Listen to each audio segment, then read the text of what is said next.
Hello, everyone. Welcome to Painless Universal, a conversation with me, Anne Welsh.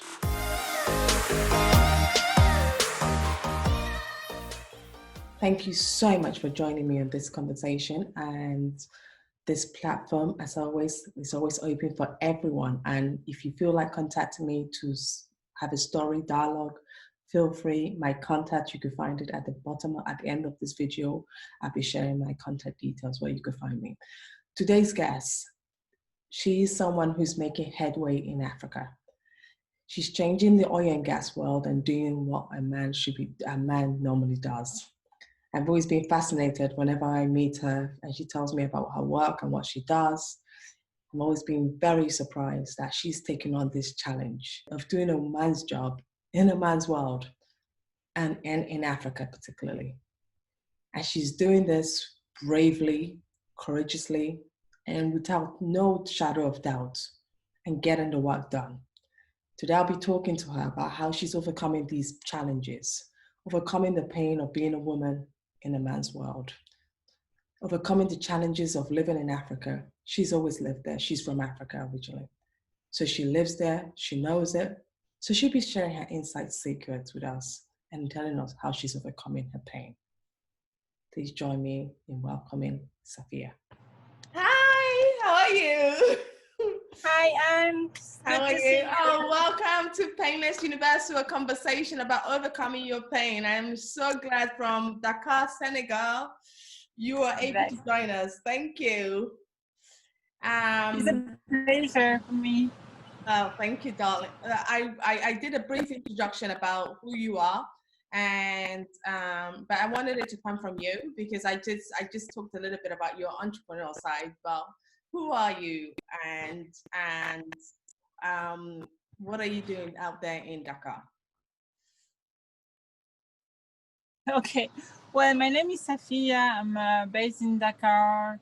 I was in London in 2008 and came back in Dakar in 2012. So I'm working in the oil and gas industry. So it's a very hard industry for a woman. But so I work for myself and I have my own consultancy firm. What I'm doing is that I'm advising oil companies to come and work in Senegal or West Africa, because it's very difficult in terms of the environment, political and governance. So that's what I do basically. So I'm assisting the companies from the phase of license negotiation with the government through the exploration phase. Wow. I remember first time I met you was through a friend here, through a mutual friend, and the person connected me to you because I was doing some consulting work as well. And yeah. Ever since we just connected, one of the things that strikes me most about yourself is just how you're willing to adapt and keep on moving in a very, very male-dominated world. Can you tell me what are some of the resilience, what are the things what are the skill sets for we other women out there who are trying to also go into this world of oil and gas or other male-dominated businesses? What are the skill set that they will require to adapt to it?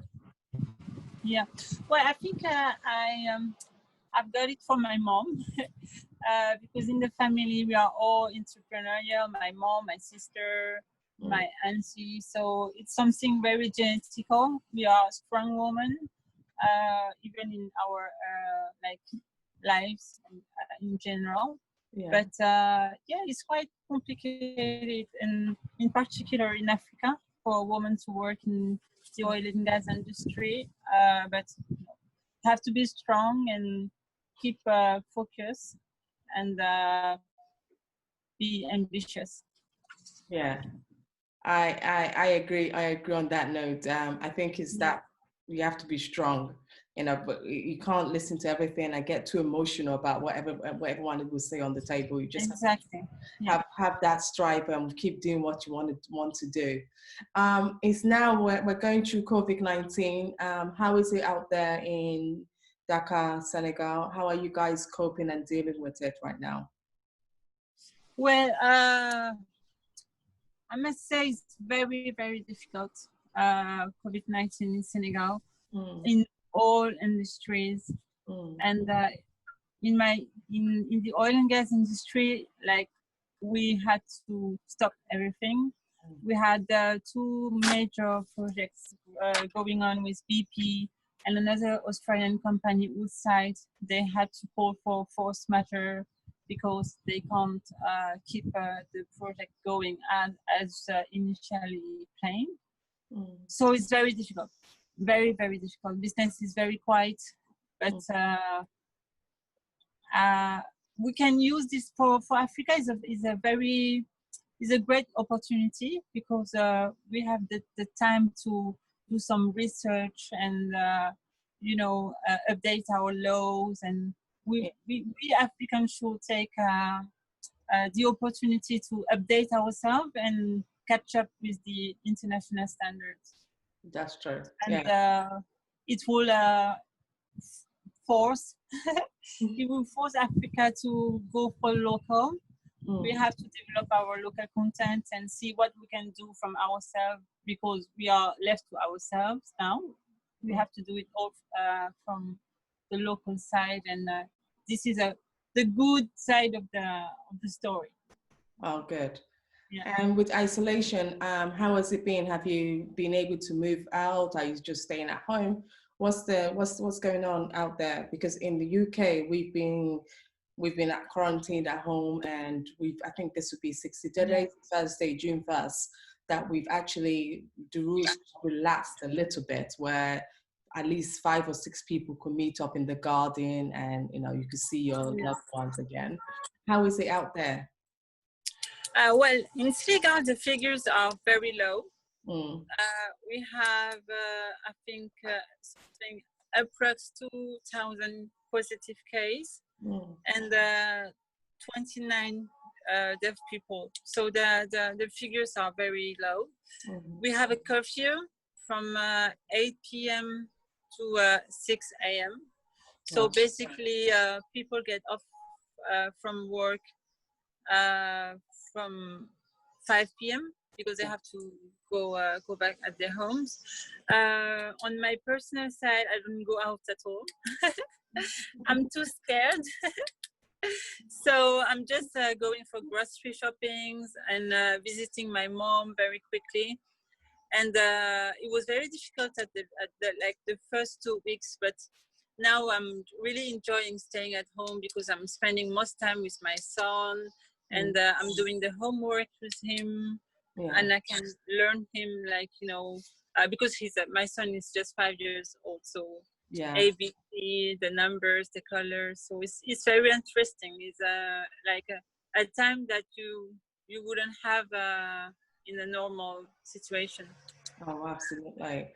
No, I totally agree, because same with me, I've spent more time with the kids. This is something that would never happen because, you're so rushed off to drop them off at school, and, that this is it's a good time to reflect. But are you worried about the COVID threat? Because people are still saying that there's still that thing that COVID has not got to Africa.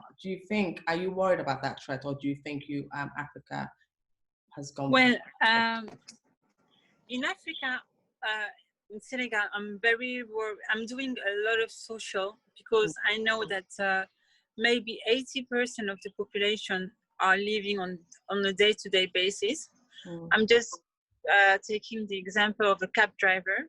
The cab driver will have to go at work from 8 a.m. and he will work until maybe noon to get some money and send it to home for their wife to cook the meal, So they really live on a day-to-day basis. So there's a lot of people, it's very hard for them even to eat, to find money for their substantial. So I'm doing a lot of social. With my husband, we are giving rice, cooking oil, sugar, and, because there's no... The borders has been closed inside the country, within the country, so people can't move from any region. And everything happened in Dakar, and Dakar is the port is in Dakar. So even when we have food coming, we can't, ship it inside the country. So it's very difficult. Wow. Very difficult. And on the other side, in agriculture, for example, people can't send their mangoes, their vegetables, because there's no way to ship it in Dakar, because most of the people who have the money to buy those products are based in Dakar. So it's very difficult. Very. On the business side, because we're going into this new world and business is quite slow. Are you thinking of ways to overcome this challenge of what COVID has brought? What are you thinking of in terms of restructuring or the new world of working? How are you thinking of adapting to this new world? Well, I feel that people realize that working from home can be more efficient sometimes. Like the meetings are shorter, and the meetings are focused, 45 minutes, and there's no, it's very focused, and so some people are more efficient and less distracted working from home than from the office. I think we come over it, and we will just live with COVID like we live with the flu. In Africa, we had Ebola. It was something terrible as well, but now it's completely forgotten. So I think people will just live with COVID and maybe take some precaution, the mask, and that's what. And life will go on, because it was a huge mistake to lock the world just for this virus. That's what I think. Yeah, no, it's at the end of the day, it's true, because everyone has. The economy is like totally slowed down, and we have not even thought about the little people, the people who are earning very basic, who are dependent on the day-to-day income, like you said, to survive. Yeah. To summarize, this whole platform is all about overcoming pain.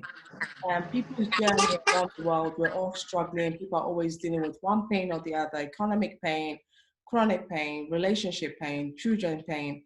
I don't know if you have any personal journey of yours that you wanted to share with every people here, and also how you found joy along the way. Any challenges you had, it could be your work challenge or anything.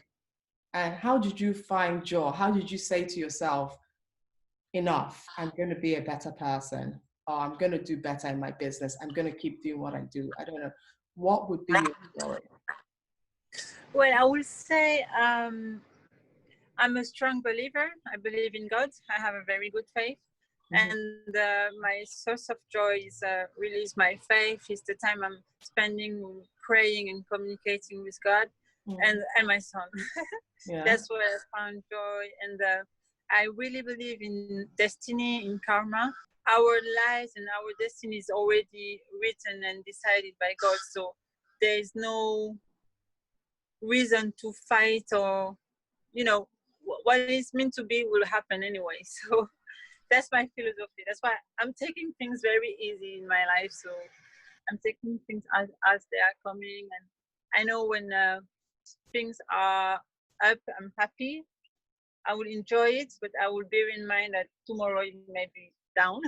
And when it's down, it's very difficult, but I know it will go up again soon. So that's so So if someone asks you, your summary is literally you to take your time, enjoy the ups when you're up, and when the times are down, enjoy the downs because you just never know where life takes you.